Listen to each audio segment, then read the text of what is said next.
الحمد لله رب العالمين، والصلاة والسلام على سيد الأنبياء والمرسلين، أما بعد. قال الله تعالى في القرآن المجيد والفرقان الحميد: أعوذ بالله من الشيطان الرجيم، بسم الله الرحمن الرحيم.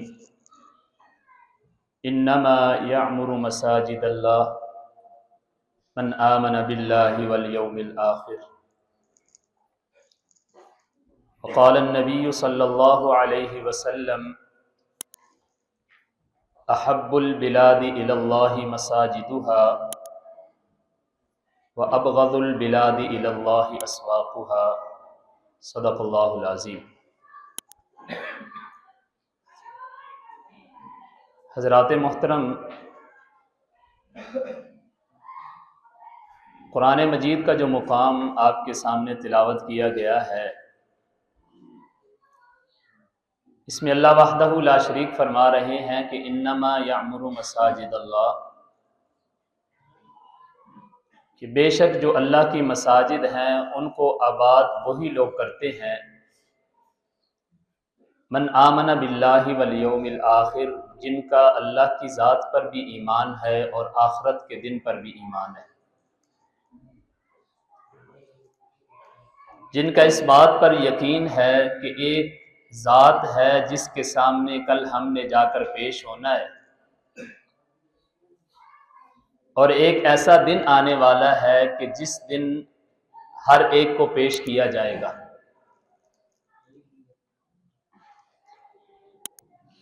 مسجد جو ہے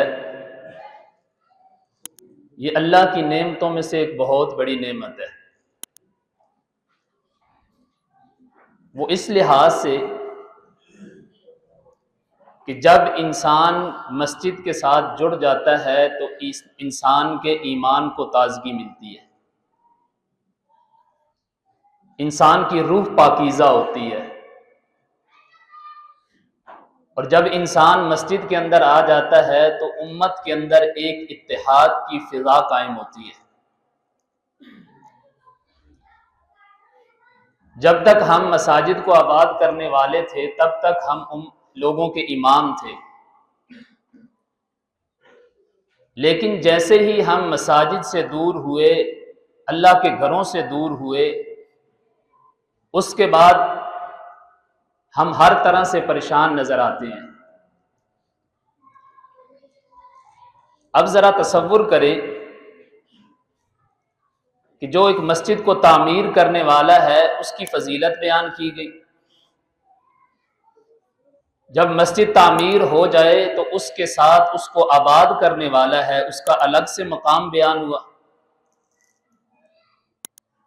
اور جس انسان نے اپنے دل کو دنیا سے ہٹا کر، مال و دولت سے ہٹا کر، ہر چیز سے ہٹا کر اللہ کے گھر کے ساتھ لگا لیا، اس کے لیے حدیث کے اندر ایک الگ سے شان بیان ہوئی۔ تو بالترتیب یہ سماعت فرمائیں کہ جو مسجد کو تعمیر کرنے والا ہوتا ہے اس کے لیے کیا شان ہے۔ میرے اور آپ کے پیر و مرشد جناب محمد الرسول اللہ صلی اللہ علیہ وسلم نے فرمایا کہ من بنا للہ مسجدا بنى اللہ لہ بیتا فی الجنہ، جو انسان ایک مسجد کو تعمیر کرتا ہے، مسجد کو بناتا ہے، اس کے اندر تعین نہیں کیا گیا، لیکن دوسری حدیث اس کی وضاحت کر رہی ہے، جس کے اندر اللہ کے نبی صلی اللہ علیہ وسلم نے فرمایا کہ جو انسان مسجد کی تعمیر کے اندر اتنا حصہ ڈال لیتا ہے، یا اتنی ایک مسجد کی تعمیر کے اندر وہ کوشش کر لیتا ہے کہ جتنا ایک پرندہ جو وہ گھونسلہ تیار کرتا ہے نا، اس گھونسلے جتنا اس کا حصہ اس میں مل جاتا ہے، ایسے بندے کو بھی یہ فضیلت مل جاتی ہے کہ اس بندے کا گھر اللہ اپنی جنت میں بنا دیتے ہیں۔ بندہ دنیا کے اندر ہے لیکن جنت میں گھر تعمیر ہو چکا ہے۔ اب مسجد تعمیر ہو گئی، اب ظاہر سی بات ہے یہ نمازوں کے لیے درس و دروس کے لیے، قرآن کی تلاوت کے لیے، لوگوں کو دعوت اور تبلیغ کے لیے یہ تیار کی گئی۔ اب جو اس مسجد کے اندر آ جاتا ہے اس کے بارے میں حدیث کیا کہتی ہے؟ نبی کائنات صلی اللہ علیہ وسلم نے فرمایا سبعۃ یظلھم اللہ فی ظلہ یوم لا ظل الا ظلہ، کہ قیامت والے دن 7 قسم کے خوش نصیب لوگ ایسے ہوں گے جن کو اللہ اپنے عرش کا سایہ نصیب فرمائیں گے۔ اس بات کی اہمیت ہمیں تب پتہ چلے گی کہ جب ہم قیامت کے مناظر کو اور قیامت کی ہولناکیوں کو پڑھیں گے۔ یہ جو سورج کروڑوں میل دور ہے، اس کی تپش ہم سے برداشت نہیں ہوتی۔ اللہ کے نبی صلی اللہ علیہ وسلم نے فرمایا کہ یہ سوا نیزے کے پر قریب آ جائے گا، لوگ اپنے ہی پسینوں کے اندر ڈوب رہے ہوں گے۔ ایسی کیفیت اور ایسی حالت کے اندر 7 قسم کے خوش نصیب ایک حدیث کے اندر بیان ہوئے کہ جن کے اندر یہ اوصاف ہوں گے، جن کے اندر یہ خوبیاں ہوں گی، یہ قیامت والے دن اللہ کی عدالت میں پیش ہوں گے تو اللہ ان کو اپنے عرش کا سایہ نصیب فرما دیں گے۔ ان میں سے ایک بندہ ہے وَرَجُلٌ قَلْبُهُ مُعَلَّقٌ بِالْمَسَاجِدِ، ایسا خوش نصیب انسان کہ جس کا دل اللہ کی مساجد کے ساتھ لگا ہوگا، جس کا دل اللہ کے گھروں کے ساتھ لگا ہوگا۔ ایک نماز پڑھی ہے، دوسری نماز کی فکر ہے، مسجد سے نکلتا ہے تو دل بےتاب رہتا ہے کہ کب میری رب کی طرف سے بلاوا آئے اور پھر میں اپنی پیشانی کو اپنے رب کے حضور جھکا دوں اور زمین پر رکھ دوں۔ ورجل، دنیا میں ہم کسی کے ساتھ دل لگاتے ہیں نا، ہمارے دل لگانے کے انداز بھی بڑے مختلف ہیں۔ ہم دل لگاتے ہیں تو پھر بلیم آتے ہیں، شکوے آتے ہیں، ہمارے اوپر الزامات آتے ہیں، لوگوں کی نظریں بدلتی ہیں۔ لیکن میرے رب کی رحمت دیکھیے کہ اس کے گھر کے ساتھ جو دل لگاتا ہے، اللہ کو وہ بندہ اتنا پسند آتا ہے، اللہ قیامت والے دن عرش کا سایہ نصیب فرما دے گی۔ اور ساتھ اسی کے ساتھ ملائیے دوسرا بندہ بھی اسی حدیث کے اندر ہے، وَشَابٌ نَشَأَ فِي عِبَادَةِ اللَّهِ، ایسا نوجوان جو اپنی جوانی کو عبادت کے اندر گزار دیتا ہے۔ آج ہمارے جوانوں کے جو ہے خیالات، تصورات، سوچیں وہ بدل چکی ہیں۔ چاہے جائے کہ ہم دین کے اندر آگے بڑھتے، اللہ کو قرآن کے پڑھنے کے اندر آگے بڑھتے، احادیث کا مطالعہ کرنے میں ایک دوسرے سے سبقت لے جاتے، ہمیں ایک ماحول ہی ایسا دے دیا گیا کہ ہم کوشش کرتے ہیں فلاں کا ایک بنگلہ ہے میرے پاس 2 ہو، فلاں کے پاس ایک گاڑی ہے پھر میرے پاس 2 ہوں، اور یہ حاصل کرنے کے لیے ہم حلال کو بھی چھوڑ دیتے ہیں، حرام کو بھی چھوڑ دیتے ہیں، خیال نہیں کرتے کہ حلال آ رہا ہے یا حرام آ رہا ہے، بس یہ فکر ہوتی ہے کہ آنا چاہیے مال۔ ہمارے لیے ہی کسی نے کہا تھا کہ مسجد تو بنا دی شب بھر میں، ایمان کی حرارت والوں نے، من اپنا پرانا پاپی تھا برسوں سے نمازی بن نہ سکا۔ ہمارے دلوں سے مساجد کی محبت ہی ختم ہو چکی۔ اگر ہم مسجد میں آ بھی جائیں تو جو حدیث کے اندر ایک مومن کی کیفیت اور ایک منافق کی کیفیت بیان ہوئی ہے، ذرا اس پہ غور کیجیے گا۔ اللہ کے نبی صلی اللہ علیہ وسلم فرماتے ہیں کہ مومن بندے کی جب مسجد سے نکلتا ہے تو ایسی کیفیت ہوتی ہے جیسے مچھلی کو پانی سے نکال کے باہر رکھ دیا جائے۔ ہم میں سے ہر ایک جانتا ہے کہ جب مچھلی کو پانی سے نکالا جاتا ہے وہ تڑپتی ہے، اچھلتی ہے، اور جب دوبارہ اس کو پانی کے اندر پھینک دیا جائے، ڈال دیا جائے تو وہ خوش ہو جاتی ہے اور اپنے انداز میں تیرنا شروع کر دیتی ہے۔ یہ مومن کی مثال ہونی چاہیے۔ لیکن منافق کی مثال اللہ کے نبی صلی اللہ علیہ وسلم نے بیان فرمائی ہے۔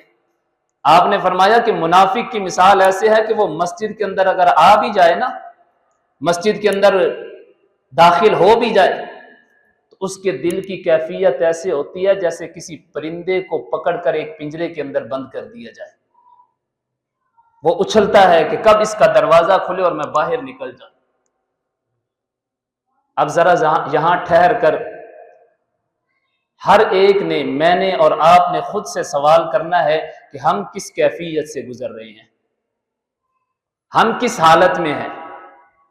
اپنی عدالت لگائیں، ذرا خود کھڑا کریں خود کو سامنے اور پوچھیں خود سے کہ میں جب مسجد میں آتا ہوں میرے دل کی کیفیت کیا ہوتی ہے۔ ہم جب مسجد میں آتے ہیں ہمارے دل کی حالت اور کیفیت کیا ہوتی ہے؟ جیسے ہی نماز ختم ہو بس چھوڑیں جی مسجد اور بھاگیں دنیا داری کے اندر۔ اللہ کے نبی صلی اللہ علیہ وسلم کی ایک اور حدیث سنیے، آپ نے فرمایا احب البلاد الی اللہ مساجدها وابغض البلاد الی اللہ اسواقها، اللہ کو سب سے زیادہ محبوب جگہیں جو ہیں نا، سب سے پیاری جگہیں جو لگتی ہیں وہ مساجد ہیں۔ وابغض البلاد الی اللہ اسواقها، اور اللہ کو جو سب سے زیادہ ناپسندیدہ جگہ ہے جس سے اللہ نفرت کرتے ہیں وہ بازار ہیں۔ آج اپنی سوسائٹی کا، اپنے معاشرے کا، اپنے ماحول کا چکر لگائیے، آپ کو بازار آباد ملیں گے، تفریحات کے مقام آباد ملیں گے، وہاں پر اختلاط ملے گا، نہ کسی کی عورت کو جانے کا وہاں پہ فتنے کا ڈر ہے۔ اگر کہہ دیا جائے کہ مسجد کی طرف عورتوں کو لے کر آئیں تو پھر فوراً جواب آتا ہے نہیں جی مسجد جائیں گی تو فتنے کا خطرہ ہے۔ جب یہی عورت بازار میں جائے کوئی فتنہ نہیں، جب کسی شادی بیاہ میں جائے کوئی فتنہ نہیں، جب کسی اپنے کام سے جائے کوئی فتنہ نہیں، جو سب سے محبوب جگہ ہے وہاں پر آنے پہ ہی ہمیں فتنہ نظر آتا ہے۔ اس لیے ہماری اولادوں کی تربیت ہی نہیں ہوتی۔ پہلے تو ایک ماحول تھا نا، اوپر والے سپیکر چلتے تھے، ہمارے گھروں تک کوئی خیر کی بات پہنچ جایا کرتی تھی، کوئی سن لیا کرتا تھا۔ اب تو وہ بھی ختم ہو چکی، اب تو مشکل سے خیر کی بات ہمارے گھروں میں پہنچتی ہے، اور ہم نے بھی کبھی کوشش نہیں کی کہ اپنے گھر والوں کو دین کے ساتھ وابستہ کریں، دیندار لوگوں کے ساتھ وابستہ کریں۔ فرمایا احب البلاد الی اللہ مساجدها، کہ اللہ کے ہاں سب سے محبوب جگہ جو ہے وہ مسجد ہے۔ وابغض البلاد الی اللہ اسواقها، اور سب سے ناپسندیدہ جگہ جو ہے وہ بازار ہے۔ ایک حدیث سنیے، بشارت کے طور پر سنانا چاہتا ہوں، سلسلہ احادیث صحیحہ کے اندر یہ روایت موجود ہے، صحیح سند کی روایت۔ اللہ کے نبی صلی اللہ علیہ وسلم نے فرمایا ہے، ذرا غور کیجئے گا، رسول اللہ صلی اللہ علیہ وسلم نے فرمایا کہ جیسے زمین پر بسنے والے لوگ یہ آسمان کی طرف ستاروں کو دیکھتے ہیں نا، آسمان پر ان کو چمکتے ہوئے ستارے نظر آتے ہیں، خوبصورت لگتے ہیں، ایک پر نور جو ہے وہ ماحول نظر آتا ہے، ایسے ہی آسمان سے آسمان کی جو مخلوق ہے وہ زمین کی طرف دیکھتی ہے۔ اللہ کے نبی صلی اللہ علیہ وسلم فرماتے ہیں ان کو وہ گھر ستاروں کی طرح چمکتے ہوئے نظر آتے ہیں جن گھروں کے اندر اللہ کا قرآن پڑھا جاتا ہے۔ ستاروں کی طرح آسمان کی مخلوق کو وہ گھر چمکتے ہوئے نظر آتے ہیں کہ جن گھروں کے اندر اللہ کا قرآن پڑھا جاتا ہے۔ ایک رمضان سے دوسرا رمضان آ جاتا ہے، ہمارے گھروں میں قرآن نہیں کھلتے۔ ایک ہفتہ گزر جاتا ہے، مہینہ گزر جاتا ہے، حتیٰ کہ سال گزر جاتا ہے، ہم اس کو غلاف کے اندر بند کر کے ایک بلند جگہ پر رکھ دیتے ہیں، نہ بچوں کا ہاتھ پہنچے نہ کوئی بڑا پہنچ سکے، بس جی ادباً احتراماً اس کو اوپر رکھا ہوا ہے۔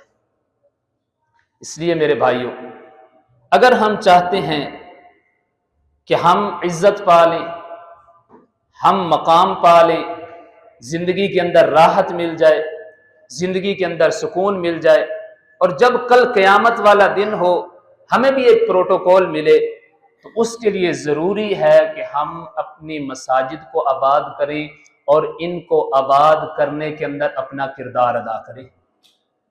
آخری حدیث سن لیجئے، اللہ کے نبی صلی اللہ علیہ وسلم نے فرمایا من دل علی خیر، جو انسان کسی کو خیر کی طرف دعوت دیتا ہے، جو انسان کسی کو بھلائی کی طرف دعوت دیتا ہے، نماز کی دعوت دے دی، مسجد کے اندر درس ہوتا ہے اس کی دعوت دے دی، مسجد کے اندر تراویح کے اندر قرآن پڑھا جاتا ہے اس کی دعوت دے دی، کوئی حدیث سننے کے لیے دعوت دے دی، یا لوگوں کو مسجد کے ساتھ جوڑنے کا ایک سلسلہ جاری کر دیتا ہے، اللہ کے نبی صلی اللہ علیہ وسلم فرماتے ہیں جو بندہ کسی کے کہنے پر مسجد آ جاتا ہے یا کوئی خیر کا کام کرنا شروع کر دیتا ہے، جتنا کام کرنے والے کو اجر ملتا ہے اتنا ہی دعوت دینے والے کو بھی اللہ اجر عطا فرما دیتے ہیں۔ اللہ کی تو اتنی رحمتیں ہیں، اللہ تو اتنا بندے کو پسند کرنے اور معاف کرنے والے ہیں، پھر ہم کیوں نہ سمیٹیں؟ ہم در در پہ جھکتے ہیں، در در کی طرف سوچے رکھتے ہیں، ہم لوگوں سے امید لگا کے بیٹھے ہیں۔ کسی کہنے والے نے کہا تھا، وہ کہتے ہیں کہ جب سجدے طویل ہو جاتے ہیں نا، مشکلیں قلیل ہو جاتی ہیں۔ ہمارے سجدے نہیں طویل، اس لیے مشکلیں بہت زیادہ ہیں۔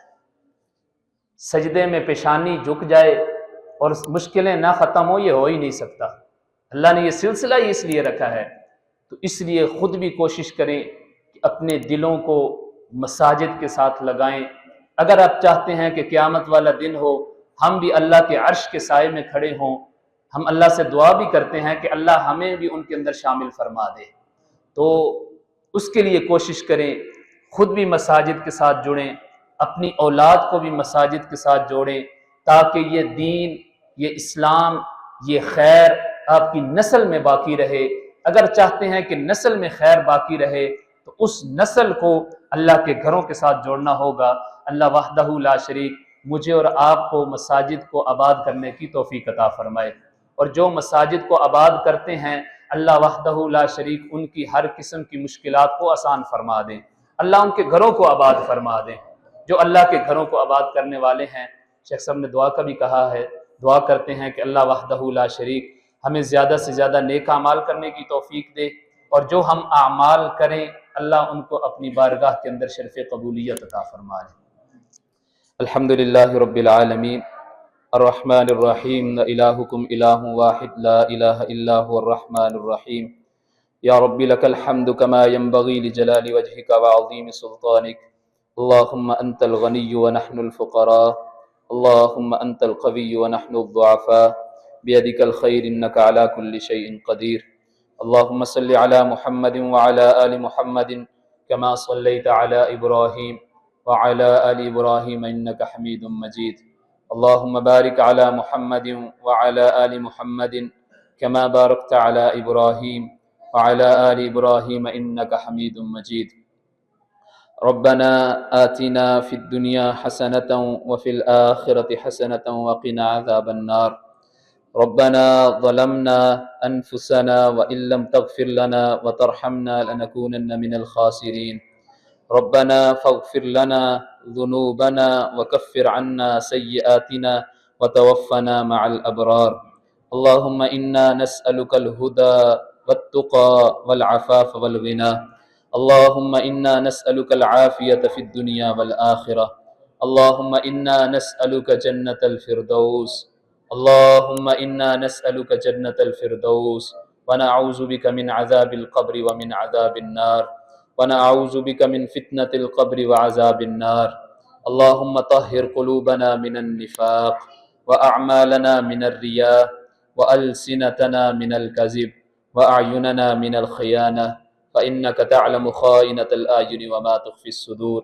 اللهم اشف مرضانا ومرضى المسلمين، اللهم اقض حاجاتنا وحاجات المسلمين، يا شافي الأمراض اشف مرضانا ومرضى المسلمين، يا قاضي الحاجات اقض حاجاتنا وحاجات المسلمين، اللهم أعز الإسلام والمسلمين، اللهم أعز الإسلام والمسلمين، اللهم انصر المسلمين في كل مكان، اللهم انصر المسلمين في كل مكان، اللهم إنا نجعلك في نحورهم ونعوذ بك من شرورهم، اللهم إنا نجعلك في نحورهم ونعوذ بك من شرورهم، ربنا اغفر لنا ولوالدينا ولأساتذتنا ولجميع المؤمنين والمؤمنات والمسلمین والمسلمات الأحیاء منہم والاموات۔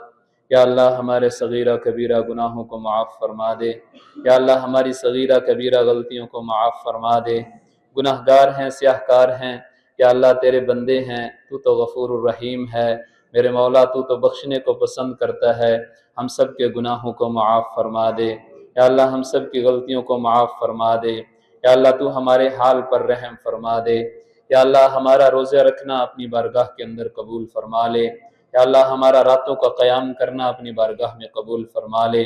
یا اللہ جتنی بھی ہم عبادات کر رہے ہیں ان عبادات کو اپنی بارگاہ کے اندر شرف قبولیت عطا فرما دے۔ یا اللہ جو بیمار ہیں ان کو شفا عطا فرما، جو پریشان حال ہیں ان کی پریشانیوں کو دور فرما۔ اے میرے مولا جو مصیبتوں کے اندر گھرے ہوئے ہیں اللہ اپنی رحمت سے تمام مصیبتوں کو دور فرما دے۔ اے میرے مولا جو بے اولاد ہیں ان کو نیک صالح اولاد عطا فرما۔ یا اللہ جن کی اولادیں ہیں ان کو اپنے والدین کا فرما بردار بنا دے۔ یا اللہ جو نمازیں ادا کرتے ہیں ان کی نمازیں ادا کرنا اپنی بارگاہ میں قبول فرما لے۔ یا اللہ جو نمازیں نہیں ادا کرتے انہیں نماز پڑھنے کی توفیق عطا فرما۔ یا اللہ تیری توفیق کے بغیر کچھ بھی نہیں ہے، ہم تجھ سے تیری توفیق کا سوال کرتے ہیں۔ یا اللہ ہمیں نیک اعمال کرنے کی توفیق عطا فرما دے۔ یا اللہ گناہوں سے بچنے کی توفیق عطا فرما دے۔ اے میرے مولا تو ہمارے ملک پاکستان کی حفاظت فرما۔ یا اللہ تو اس کی حفاظت فرما۔ یا اللہ جو اس کو نقصان پہنچانا چاہتے ہیں یا اللہ ان کو تباہ و برباد فرما دے۔ یا اللہ جو اس کی حفاظت کر رہے ہیں تو ان کی حفاظت فرما۔ یا اللہ ان کی غیب سے مدد فرما۔ یا اللہ ان کی نصرت فرما۔ اے میرے مولا اندرونی بیرونی سازشوں سے ہمارے ملک کو محفوظ فرما۔ یا اللہ جو فوت ہو چکے ہیں اللہ ان کی مغفرت فرما دے، ان کی قبروں کو منور فرما دے۔ اے میرے مولا ان کی قبروں کو تحت نگاہ وسیع فرما دے۔ یا اللہ ان کی قبروں کو ریاض الجنہ بنا دے۔ یا اللہ یہ وقت ہم پر بھی آنا ہے، تجھے رحمان ہونے کا واسطہ دیتے ہیں، تجھے رحیم ہونے کا واسطہ دیتے ہیں۔ اے میرے مولا ہم سب کو موت کی سختیوں سے محفوظ فرما۔ یا اللہ ہم سب کو موت کی سختیوں سے محفوظ فرما، عذاب قبر سے محفوظ فرما، عذاب جہنم سے محفوظ فرما۔ کل قیامت والے دن میرے مولا جب ہمیں پیاس لگے تو رسول اللہ صلی اللہ علیہ وسلم کے ہاتھوں حوض کوثر کا جام نصیب فرما۔ اے میرے مولا جب ہمیں گرمی لگے تو اپنے عرش کا سایہ نصیب فرما۔ ہمیں نامہ اعمال دائیں ہاتھ میں نصیب فرما کے جنت الفردوس کا داخلہ نصیب فرما۔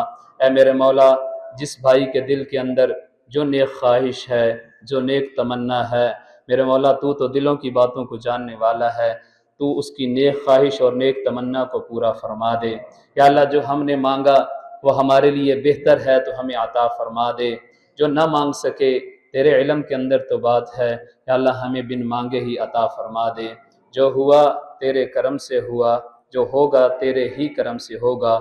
وصلی اللہ تعالی علی رسولک خیر خلقہ محمد وآلہ واصحابہ اجمعین برحمتک یا ارحم الراحمین۔